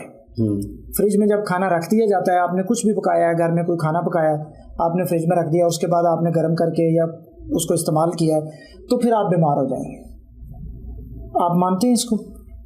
इसका बड़ा सिंपल सा जवाब ये है कि अभी ईद उल अज़हा गुजरे ज़्यादा टाइम नहीं हुआ, और माशाल्लाह हमारे जो मुसलमान भाई हैं और बहनें हमारी, हम सब उन्होंने माशाल्लाह अच्छे खासा गोश्त स्टोर किया हुआ है, और फ्रिज और फ्रीजर्स के अंदर जगह नहीं है। वो कल सुबह एक तजर्बा कर लें कि वो जो फ्रिज की में एक रान को फ्रिज के अंदर या फ्रीज़र में पड़ा रहने दें, और एक को रूम टेम्परेचर पे ना अपने डाइनिंग टेबल पर रख दें, और 24 घंटे के बाद चेक कर लें कि कौन सी खाने के काबिल रह गई और कौन सी नहीं है। फ्रिज जो है ना जी, वो आज के दौर में नेमत है, बरकत है। पूरी दुनिया के अंदर फ्रोजन फूड का रिवाज है, ठीक है ना जी। इसलिए कि आप फूड को स्टोर पे किधर करेंगे? आप शुक्र अदा करेंगे, चलें साइंस में हर चीज़ ख़राब नहीं है जो कि लोगों का ख्याल है। साइंस में साइंस की बरकतें भी शामिल हैं। तो ख़ासतौर पर इस वक्त जो हबस, गर्मी, बरसात है, ये वो ख़ास मौसम है जिसके अंदर जरासीम की अफजाइश बड़ी तेज़ी से होती है। बरसात का मौसम? हाँ जी, सिंपल। अब आप देख लें कि वो तमाम अफराद जिनके जो अजीज़ व अकारिब या वो खुद यूरोप या ठंडे ममालिक में रहते हैं, आप उनसे पूछिएगा कि उनको साल में कितनी दफ़ा डॉक्टर के यहाँ जाने की ज़रूरत पेश आती है। जबकि गर्म मुल्कों के अंदर और ख़ास तौर पर जो हमारा खिता है, यहाँ पे मक्खियाँ, मच्छर, बरसात, फ्लड, इसके अलावा ये आपकी जो है आपका लोड शेडिंग, उसके ऊपर आपने बड़े अच्छे गैजेट्स रखे हुए हैं, लेकिन अगर आपके पास बैकअप नहीं है और फ्रिज आपकी 4 से 6 घंटे के लिए, इवन हम अपनी इंसुलिन और अपनी दवाइयाँ जो हैं ख़ास तौर पे जिनको ख़ास टेम्परेचर चाहिए, वो हम रूम टेम्परेचर पे नहीं रखते। तो सवाल ये है कि ये फ्रिज में रखने से खाना ख़राब नहीं होता, ये उल्ट सोच है। फ्रिज में रखने से खाना महफूज हो जाता है। तो मैं नहीं समझता कि फ्रिज के अंदर रखने से खाने का कोई ऐसा नुकसान होता है। अच्छा, एक खाना चले, ये तो हाँ सॉरी, मैं यहाँ पे सॉरी जिम्ना एक बात आ गई। अब ये नहीं करना कि जो आज आपने इस ईद उल अज़हा के ऊपर जो आपने जो स्टोर किया है उसको अगली ईद उल अज़हा तक चलाएं। उसका भी एक ख़ास एक लिमिट होती है। जब आप बहुत लंबा अरसा के लिए फ्रोज़न फूड रखते हैं, चूँकि आपने घर में रखा, आपने प्रिजर्वेटिव्स ऐड नहीं किए, उसमें मल्सीफायर्स नहीं है जो उसको ख़राब होने से बचाएं, तो इवन फ्रिज के अंदर भी एक ख़ास लिमिट है। आप ये नहीं कर सकते। और ऑन एवरेज मेरा ख्याल है कि फ्रिज में खाना 15 दिन से ज़्यादा, या ये भी मैंने बहुत बता दिया, 10 दिन से ज़्यादा स्टोर नहीं करना चाहिए। अच्छा, यानी 10 दिन तक रखा जा सकता है? आप रखा जा सकता है और उसके बाद उसको यूज़ कर लें। लेकिन अगर आप इसके बाद भी करना चाहें उसके अंदर, तो मे बी वो आपको टेस्ट में तो कोई तब्दीली ना लगे, लेकिन वो सेहत के लिए फिर उसके अंदर कुछ ना कुछ ऐसे मसाइल। चले, मैं सवाल को एक और अंदाज में करता हूँ। ठीक है, ये तो अच्छी बात है ना जो आपने बताई है। एक खाना जो फ्रेश पका हुआ है उसको हमने खा लिया है, और एक खाना जो दोपहर को पका है और हमने रात को फ्रिज से निकाल के गर्म करके खाया है, इन दोनों में बीमारी कॉज करने की कोई कम ज्यादा रेशो है? जी नहीं, दोनों बराबर है। जी बिल्कुल ऐसा नहीं। और फिर बीमारियों को भी तो हम कैटेगराइज कर लेना। बीमारियां वो हैं, एक तो वो है जो इन्फेक्शियस डिजीजेज है। अगर आपकी फ्रिज की में आपने रखा हुआ था और 6 घंटे की लोड शेडिंग हो गई है और वो खाना उसके अंदर पड़ा रहा है और उसके बाद आप निकाल रहे हैं, तो हो सकता है उसके अंदर कोई जरासीम की अफजाइश हो चुकी हो, जिससे आप नहीं, मैं आइडियल कंडीशंस में बात कर रहा हूँ कि सब कुछ सही पड़ा रहा है, कुछ सही पड़ा हुआ, तो फिर ऐसा कोई मसला नहीं है। आप 6 घंटे बाद, 8 घंटे बाद उसको निकाल के गर्म करके उसको सेफली इस्तेमाल कर सकते हैं। दोनों खाने बराबर हैं जी, कोई ऐसा मसला बीमारियों के लिए कोई मसला नहीं। देखिए, जो अगर आपने अभी ताज़ा भी बनाया है सपोज, तो आपने जहाँ से भी अपने फूड इंग्रेडिएंट्स लेने हैं, मसलन अगर आप किसी अच्छे पोश इलाके में रहते हैं तो सुपर स्टोर में जाते हैं, वहाँ से अगर आप गोश्त लेते हैं तो वो आपको फ्रोजन ही मिलना है या ठंडा मिलेगा, तभी वो फ्रिज में के अंदर पड़ा हुआ है। अगर आप वैसे आम किसी कसाब की दुकान पे चले जाते हैं तो वहाँ पे वो लटका हुआ है। अब वो भी पता नहीं है कि उसने सुबह इसको अपने फ्रीजर से निकाल के लटकाया हुआ है, और आप देखिए हर कसाब की दुकान पे फ्रीजर पड़ा हुआ है। ये जरूरी तो नहीं कि आज उसने जितना गोश्त जो है वो हलाल किया है, ज़िबा किए हैं जानवर, वो आज ही सारा बिक जाएगा, तो उसको फिर उसको फ्रिज में रख देते हैं। तो हम तो उसको फ्रेश समझ के ला रहे हैं ना कि दुकान पे लटका हुआ था, हम लेके आ गए, लेकिन हमें ये नहीं पता। और फिर उसके पीछे जो फूड सप्लाई चेन है जहाँ से वो लेकर के आए, वो वहाँ से उसके सामने उसने जानवर ज़िबा करवा के लेके आए, या वहाँ से भी उसने फ्रोज़न उठाया। तो ये इसलिए अब हम चूँकि इस दौर में हैं जिसके अंदर इन चीज़ों से फरार मुमकिन नहीं है, तो हम कर क्या सकते हैं कि फ़ूड अपना खुद बनाएं, ताज़ा बनाएं, लंबा अरसा फ्रिज के अंदर ना रखें, डेली का डेली एटलीस्ट चले आज का फूड बना के आज कंज्यूम कर लें और कल फ्रेश बना लें, तो ये ज़्यादा बेहतर हो जाएगा। बिल्कुल ठीक हो गया। अब मुझे ये बताएं, एक दूध है जो आज आया और वो गर्म हो गया, इस्तेमाल हो गया, और अब वही पड़ा है, वो कल इस्तेमाल करना है। दो उसके अंदर मैं सवाल आपसे पूछना चाह रहा हूँ, उसकी ग़िज़ाइयत यानी जो उससे हमें फ़ायदे मिलने हैं, या उसकी बीमारियां जो उसकी वजह से हो सकती हैं, ये दोनों डेज के दूध में कोई फ़र्क आएगा फ्रिज में रखने के से? अच्छा, पहला सवाल तो इससे पहले हम इस बात को तय कर लें कि क्या दूध इंसानी सेहत के लिए और खुराक में बहुत ज़रूरी आंसर है कि? तो इसका जवाब है नो। दूध आपकी ग़िज़ा के लिए किसी तरह भी ज़रूरी नहीं है। तो वो लोग जो ये समझते हैं कि दूध पी के बड़ी ताकत आ जाती है, दूध से मुझे कैल्शियम मिल जाती है, वो भी हमने पहले तय कर लिया कि उतनी मिकदार जितनी बॉडी को मतलूबा मिकदार जो कैल्शियम की दरकार है उसके लिए हमें बहुत ज़्यादा दूध पीना पड़ेगा, ये भी हमने तय कर लिया। दूध, पहली बात तो यह कि ये ज़रूरी नहीं है कि आपकी बॉडी में हमने डेली दूध पीना, क्योंकि मत नज़रअंदाज कीजिए कि दूध के अंदर जो कार्बोहाइड्रेट लैक्टोज की शक्ल में मौजूद है, एक पूरे गिलास के अंदर 6 चम्मच के बराबर चीनी अल्लाह मियाँ की तरफ से मिली हुई है दूध के एक गिलास में। जी, मिनिमम 6 चम्मच के करीब चीनी मौजूद है फुल गिलास में, आप डालें या ना डालें। अब अगर आप प्री डायबिटिक हैं, डायबिटीज़ होने जा रही है या डायबिटिक है, आपने तो फीका दूध पिया ना, आपको तो डॉक्टर ने ये नहीं बताया, आपने तो फीका दूध पिया, लेकिन वो आपकी शुगर को बढ़ाएगा। और दूसरा, उसके अंदर फैट भी है। याद रखिए कि फूड का जो डेडली कॉम्बिनेशन है, जो कि इंसानी सेहत के लिए सबसे ज़्यादा मुज़र है, वो फैट्स और कार्बोहाइड्रेट्स का मिलाप है। जब ये दोनों चीज़ें आप मिला के लेते हैं, आपकी तोंद निकलेगी, आपकी बॉडी के अंदर जिसे हम विसरल फैट कहते हैं वो बढ़ेगी, और ये तोंद की फैट और अंदर विसरस की और लिवर की फैट है जो कि 8 बीमारियों को जन्म देती है। दुनिया की 8 इंपॉर्टेंट बीमारियां, और ये जो 8 बीमारियां हैं जो कि फैट और कार्बोहाइड्रेट के संगम से, और भी इसमें फैक्टर्स हैं लेकिन उनके संगम से पैदा हो रही हैं, वो 8 बीमारियां हमारा हेल्थ केयर जो बजट है किसी गवर्नमेंट का, हॉस्पिटल का या घर का 80% बजट खाती है। 8 बीमारियां उंगलियों पे गिने।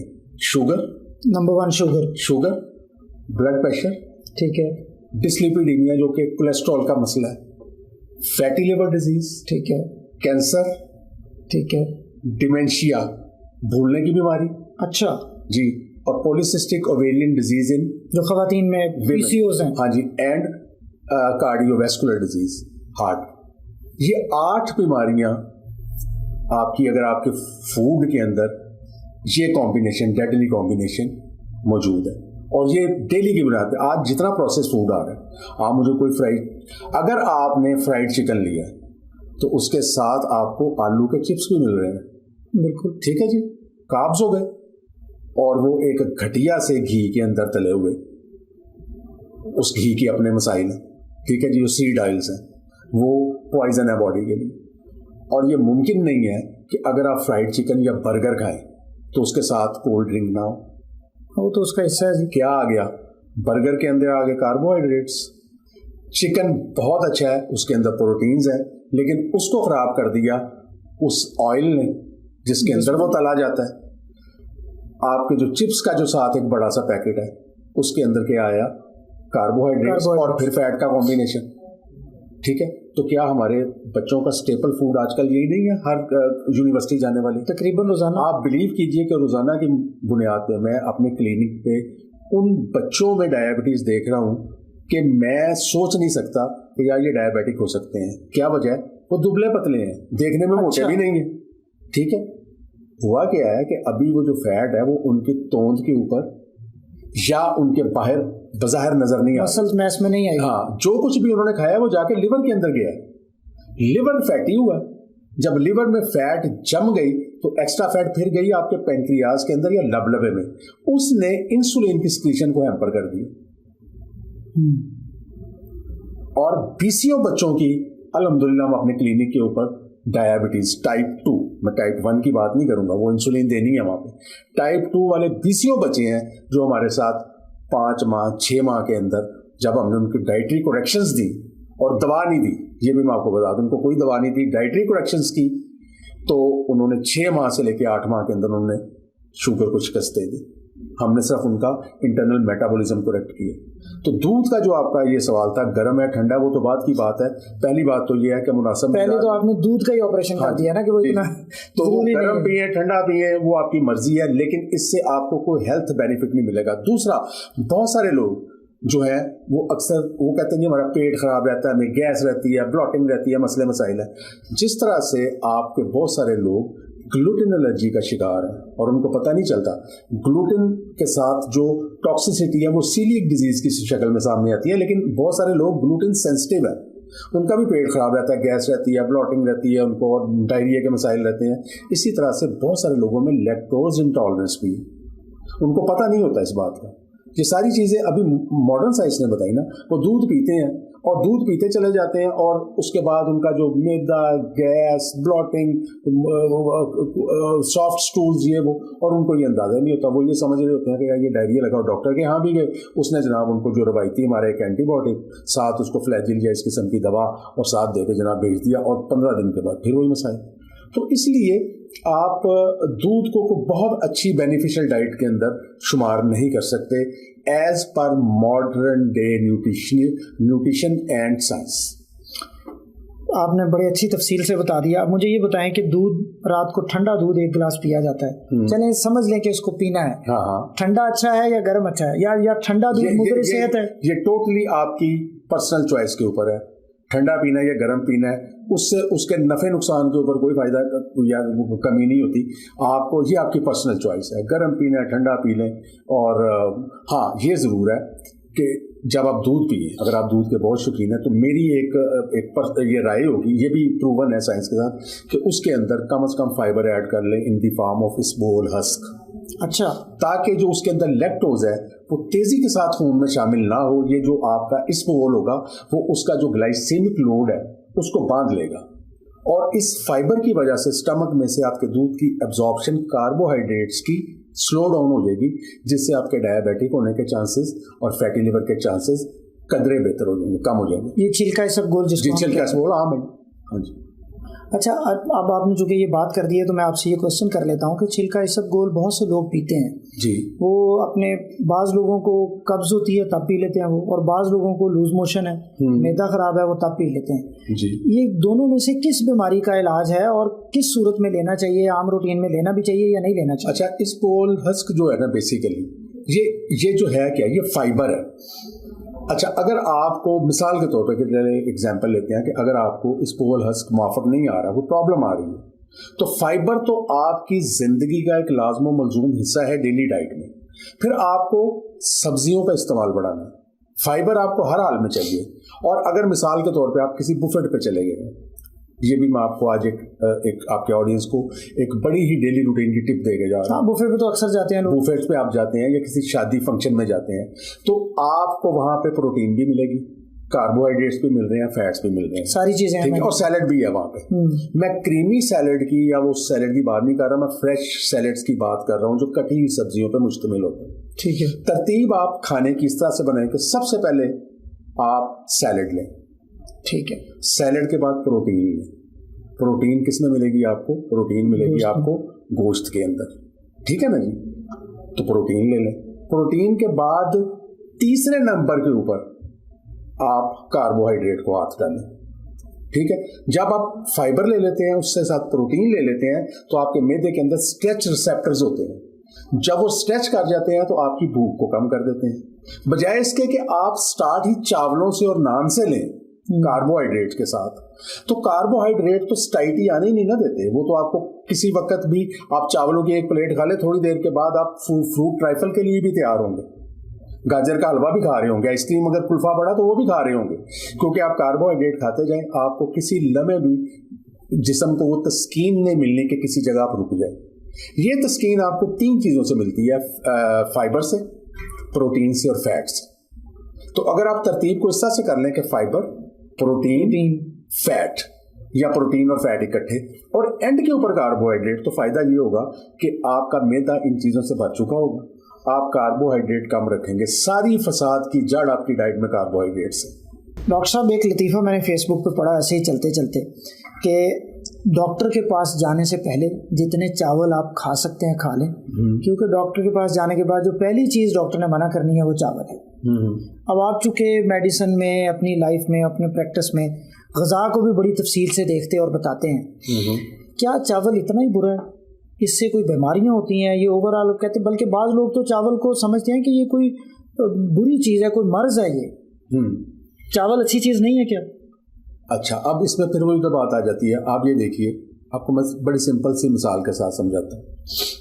सबसे ज़्यादा चावल जो है ना, जापान में खाया जाता था किसी ज़माने में, ठीक है, और आपको पता है कि उनके साथ उनका ज़्यादा सी फूड है, ठीक है। चाइनीज़ में भी ऐसे, जी, बांग्लादेश में भी यही कॉन्सेप्ट है। इन लोगों में हार्ट अटैक का और स्ट्रोक का इंसिडेंस सेकेंड वर्ल्ड वार से पहले 0% था, और ये चावलों पे है। इसी तरह हमारे बांग्लादेशी भाई, चावल उनकी स्टेपल फूड है ना, तो उनके अंदर, और आपने, मेरा ख्याल है कि आज से अगर हम, क्योंकि अभी तो चूंकि जो स्टैंडर्ड अमेरिकन डाइट है, ये जो पिज़्ज़े, बर्गर और बोतलें सारी दुनिया में पहुंची और एक वबा आई मोटापे की। इससे पहले कभी आपने, आज से 50 साल पहले पीछे चले जाएं, किसी बंगाली भाई को आपने मोटा देखा था? बंगाली बड़े स्लिम। किसी जापानीज को, चाइनीज को आपने मोटा देखा था तोंद के साथ? जबकि वो रोजाना क्या दिन में 3 दफा चावल खाते हैं। थाईलैंड के अंदर मैंने देखा है कि वो खाते ही चावल है। मामला वहां से बिगड़ा है आके, जहां पे आके स्टैंडर्ड अमेरिकन डाइट है क्या? पिज़्ज़े, बर्गर, पास्ते, शावरमास, बोतलें, स्मूदीज, एनर्जी ड्रिंक्स, ठीक है जी, कॉफ़ीज हाई शुगर कंटेंट्स के साथ काफ़ी, मैं ब्लैक कॉफ़ी की बात नहीं कर रहा, डिफरेंट किस्म के स्मूदीज, ये जहाँ से मामला आके बिगड़े। अब चावल के अंदर क्या खराबी है मौजूदा दौर में, चूँकि हम कार्डियो मेटाबॉलिक डिजीज़ के साथ लड़ रहे हैं। पाकिस्तान अपनी प्रेवलेंस में डायबिटीज़ की इस वक्त दुनिया में नंबर 1 पे। अच्छा, इस खिते में जो है पाकिस्तान इज नंबर 1 डायबिटीज़ होने के हवाले से पूरी दुनिया में जी नंबर 1 पे है। चावल क्या इसमें पार्ट प्ले कर रहे हैं? चावल पार्ट ये प्ले कर रहे हैं। और मैं यहाँ पे अपने दोस्तों को जो इस वक्त हमें देख रहे हैं, जो पढ़ी लिखी क्लास है, वो गूगल पे जाएं और प्रोफेसर डेविड अनविन टाइप करके उनके फूड चार्ट्स को डाउनलोड कर लें। ठीक है, उसमें उन्होंने बड़ा ही सिंपल ये किया है। और जो अनविन है, डॉक्टर अनविन, वो एक बेसिकली फैमिली फिजिशियंस हैं। उन्होंने कहा यार लोगों को इस तरह नहीं समझ आता कि कितने % कार्बोहाइड्रेट है, कितने % ये। उन्होंने हर फूड के आगे उसके अंदर जितने चम्मच चीनी के बराबर शुगर है, जितने चम्मच के बराबर, वो उन्होंने उसके सामने उतने चम्मच की तस्वीर बना दी है।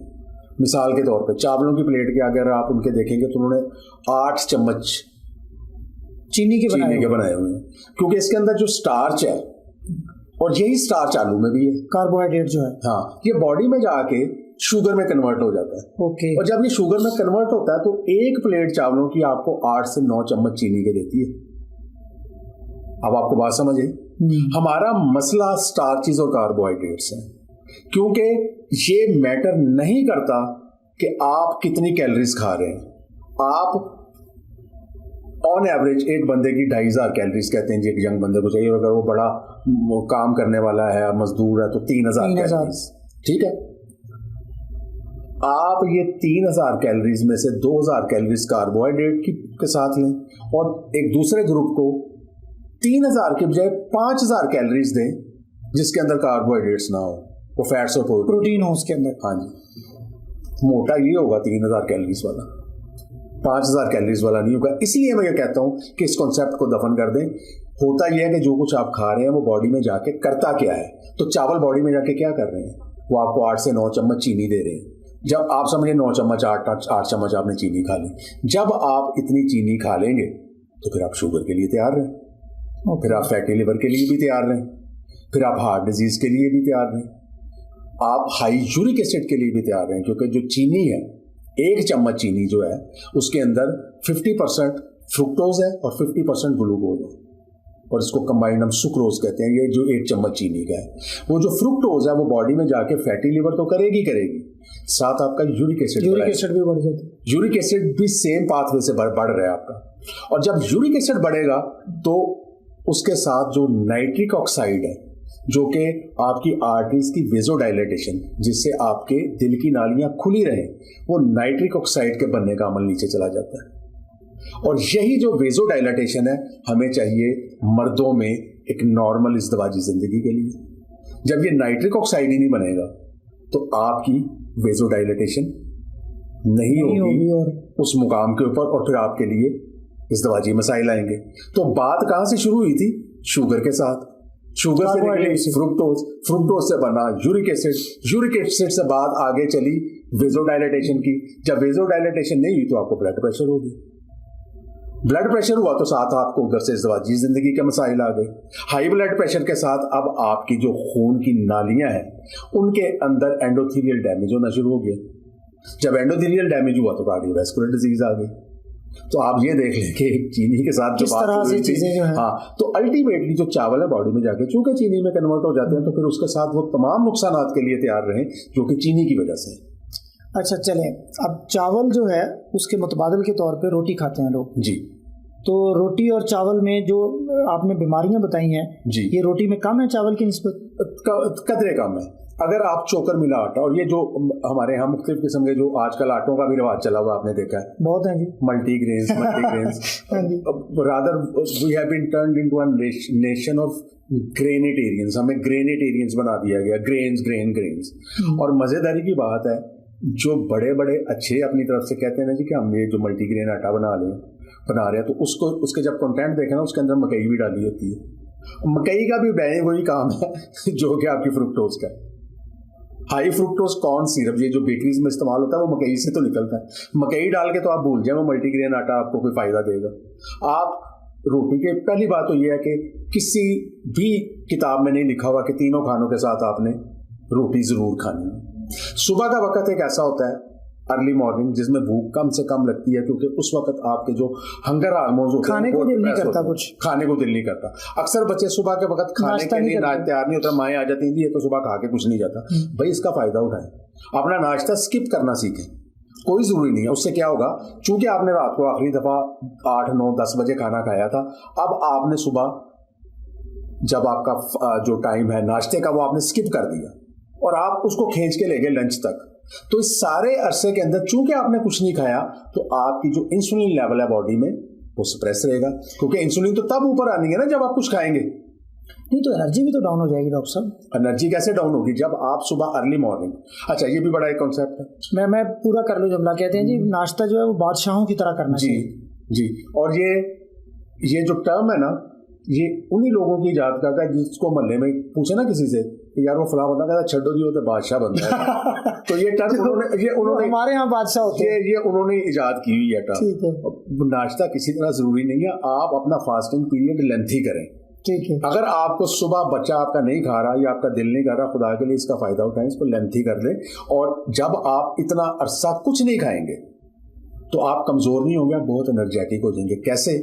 जब आप कुछ नहीं खा रहे होते तो आपकी बॉडी को एनर्जी तो चाहिए। अल्लाह मियाँ ने आपको डिजाइन इसलिए किया हुआ है, आपको अल्लाह मियाँ ने एक लोहे बंद और सिक्के बंद चीज बना के भेजा हुआ है दुनिया के अंदर। अल्लाह मियाँ ने जब आपको इंसान को इस दुनिया में जन्नत से धक्का दिया था ना, तो अल्लाह मियाँ को पता था कि जाते ही इसको खाना पीना कुछ नहीं मिलना। समझ रहे मेरी बात? तो बॉडी के अंदर जो आपने जो फैट का एनर्जी का जखीरा रखा हुआ है, जो आपके पेट के ऊपर है, आपके कूलों के ऊपर है, आपकी विसरल फैट है, ये सारी आपकी एनर्जी है। जब आप कुछ नहीं खाएंगे तो आपकी बॉडी अपनी एनर्जी इस फैट से ड्राइव करेगी।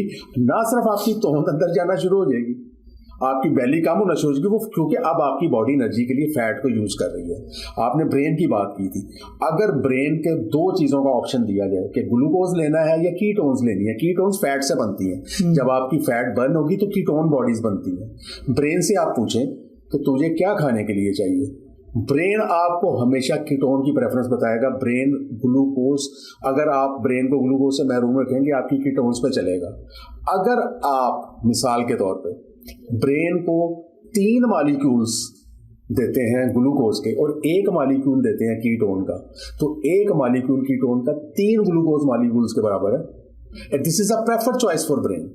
आपका भी तजर्बा करके देखिएगा, आप इंटरमिटेंट फास्टिंग करके देखें 16 घंटे की, जैसे जैसे टाइम बढ़ेगा आपका ब्रेन इतना रोशन होता जाएगा, आपकी सोचने समझने की सलाहियत इतनी ज्यादा होती चली जाएगी। चले इसको दूसरे एंगल से देखें, जब एक बड़ा अच्छा आप दोपहर को लंच शानदार करते हैं तो 15-20 मिनट के बाद आप एनर्जेटिक होते हैं या आंखें बंद होनी शुरू हो जाती है? नींद आ जाती।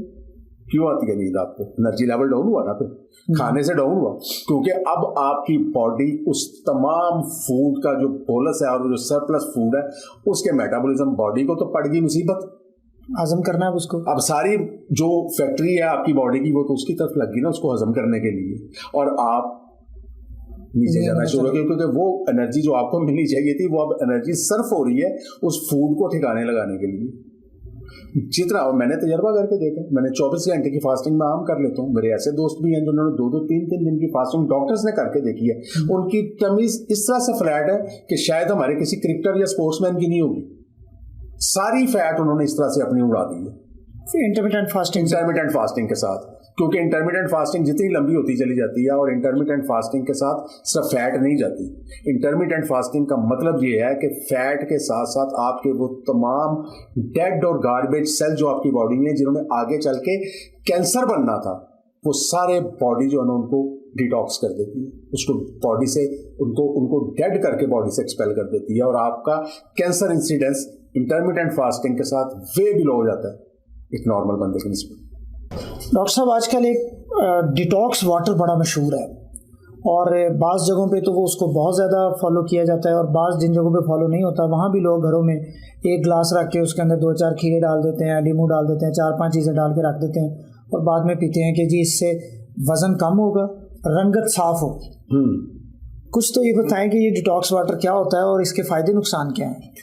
सर पहले तो हम ये बात कर लेते हैं, चूंकि अब लोगों में चूंकि सोशल मीडिया के जरिए लोगों ने बहुत ज़्यादा हेल्थ की टिप्स लेनी शुरू कर दी, तो इसमें कुछ मौका परस्त नासिर भी शामिल हो गए जिन्होंने इसको अपना एक बिजनेस बना लिया। ठीक है। अच्छा, अब जो आप बात करते हैं जी कि इससे रंगत साफ होगी, ये बात को कहीं लिख लें कि जो रंगत आपकी अल्लाह मियाँ ने पहले दिन बना दी है ना, जब आप दुनिया में आ गए हैं, तो उसके बाद जो आपकी एक रंगत आपकी जो एक तय हो गई है, इस रंगत में कुछ नहीं होना। अच्छा। चाहे आप इसके ऊपर क्रीमें मल लें, ठीक है, चाहे आप इसको किसी फूड के साथ कर लें। अब आपको याद होगा कि अक्सर और साल से ये भी है, मेरे पास पेशेंट आते हैं, कहते हैं डॉक्टर साहब थोड़े फिंसियाँ तो बहुत निकलती हैं, पता नहीं क्या वजह है, मैं साफ़ी भी पीता हूँ। आपको पता है साफ़ी बड़ी मशहूर चीज़ है हमदर्द वालों, जी जी बिल्कुल, साफ़ी मैं पीता हूँ। मैं उनसे पूछता हूँ कि भाई आप क्यों पीते हैं? जवाब मिलता है खून साफ करने के लिए। मैंने कहा यार अगर मैं इस वक्त आपसे ये कहूँ ना, अगर उठते हुए यार तुम्हारा खून गंदा है, तो तुम लड़ पड़ोगे मेरे साथ, तो अब तुम खुद एतराफ़ कर रहे हो, इसका मतलब तुम्हारा खून गंदा है जिसको साफ कर रहे हो साफ़ी के साथ। तो नहीं सर, ये तो मैं कहा आपने खुद ही कहा है कि खून साफ करने के लिए कोई गंदी चीज को साफ किया जाता है ना। तो अगर मैं ये कह दूं कि खून गंदा, तो आप लड़ पड़ेंगे और आप साफी के साथ खून को साफ करने चले हुए हैं। भाई मेरे, अल्लाह मियाँ ने इंसान को एक इंजीनियरिंग का शाहकार बनाया है। सारी दुनिया के इंजीनियर मिलकर भी इस तरह का इंसान नहीं बना सकते, ठीक है, अभी तक। तो आगे चल के अल्लाह मियाँ के करम से कोई लोगों की बन जाए तो हो सकता है क्लोन्स तैयार होने शुरू हो जाए, लेकिन वो भी जाहिर सी बात है फर्स्ट कॉपी होंगे ना। अब सवाल ये है कि ये जो डिटॉक्स वाटर, ये वो पहली बात तो यह है कि रंगत आपकी जो तय है वो वैसे ही रहेगी। आर्जी तौर पे आप उसको ग्लूटाथायोन या कुछ जो हमारे स्किन वाले जो हजरात हैं लगाएंगे और उसको वो आर्टिफिशियल एक चमक दे देंगे, कुछ अर्से के बाद फिर मांग पड़ जाएगी, फिर आप ग्लूटाथायोन, और आखिरकार फिर आप स्किन के मसाइल का इंक्लूडिंग कैंसर फिर आप उसका शिकार हो जाएंगे। तो पहली बात तो यह है कि भाई अल्लाह मियाँ ने जो दिया है उसमें सिर्फ रंगत ही नहीं है, डिसाइड ये होना है आप ज़हनी तौर पे, जिस्मानी तौर पे कितने फिट हैं, आप अपने शोबे में कितने कामयाब हैं, आपकी जेब में पैसा कितना है, क्या आप मौजूदा दौर के जो मुआशी और माशरती तकाजे हैं उनको पूरा करने के काबिल हैं। अगर ये सारा कुछ ठीक है ना, तो रंगत मैटर नहीं करती, आपका बेहतरीन जगह के ऊपर आपको रिश्ता मिल जाएगा। ठीक है ना जी। इसलिए इन चक्करों में मत पड़े। बाकी रह गया आर्टिफिशियल तरीके से जी डिटॉक्स वाटर है, फलां है, इसको कर लें, ये कर लें, ये सब एक सोशल और समझ लें स्टंट है मार्केटिंग के, पैसा कमाने के। सिंपल आखिर पे तीन टिप्स। प्रायोरिटाइज प्रोटीन को तरजीह दें, ठीक है। डोंट फियर फैट्स से मत डरे, अच्छी क्वालिटी का देसी घी, फैट भी ले लें, देसी घी, अच्छा, मक्खन इस्तेमाल करें, ठीक है। अंडा हमेशा जर्दी समेत लें, ओके। एंड कट और कंट्रोल द कार्बोहाइड्रेट, एटलीस्ट उनको जितना कंट्रोल कर सकते हैं। और चीनी और प्रोसेस फूड, चीनी ये जो हमारी है वाइट चीनी जो है, हर चाय के अंदर 4-4 चम्मच चीनी डालना जरूरी नहीं है। बहुत मीठी खीर और हलवे जरूरी नहीं है।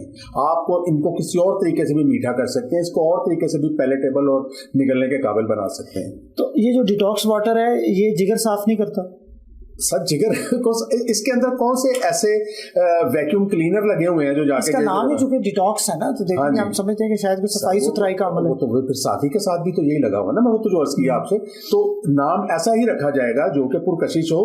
वजन लिवर को बचाने का एक ही तरीका है कि अपनी बॉडी में शुगर और फ्रुक्टोज कम से कम डालें। आपका लिवर खुद अपनी क्लीनिंग, ऑटो क्लीनिंग प्रोसेस है उसका। अब आपके एसी नहीं आ रहे नए जिसके अंदर एक ऑटो क्लीन का बटन होता है, तो अपने आप ही सफाई हो जाती है उसकी। भाई मेरे, अल्लाह मियाँ ने लिवर के अंदर ऑटो क्लीन का बटन लगाया हुआ। बहुत शुक्रिया डॉक्टर ताहिर चौधरी साहब, general secretary Pakistan academy of family physician, आज हमारे साथ मौजूद थे। हमने तकरीबन कोशिश की है, अभी बहुत से क्वेश्चन जो हैं वो पड़े हैं, हम कोशिश करेंगे दोबारा डॉक्टर साहब से रिक्वेस्ट करें अपनी इस पॉडकास्ट में जो सोशल मीडिया पे व्यूज़ की खातिर और पॉपुलैरिटी की खातिर नए नए नज़रियात और ख्यालात चल रहे हैं, उनको हमने एड्रेस किया है साइंस की रोशनी में। आप अपने व्यूज़ से हमें ज़रूर आगाह करें, कोई दलील, कोई बात, हमेशा उसको वेलकम किया जाएगा। डॉक्टर अब्दुल बासित पॉडकास्ट से मुझे इजाज़त दीजिए। अल्लाह हाफिज़।